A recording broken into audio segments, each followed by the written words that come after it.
क से कबूतर, ख से खरगोश,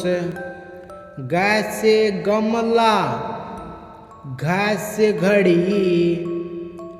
च से चम्मच, छ से छतरी, ज से जग,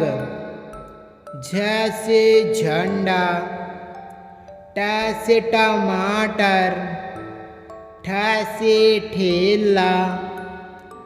ड से डमरू, ढ से ढाबा, त से तरबूज, थ से थर्मस, द से दर्जी, ध से धनिया, न से नींबू, प से पतंग, फ से फल, ब से बत्तख,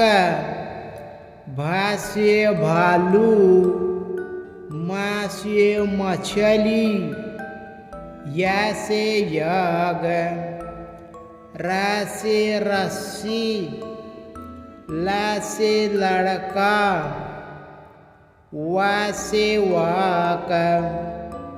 स से सलगम, स से षटकोण, स से सेब, ह से हाथी।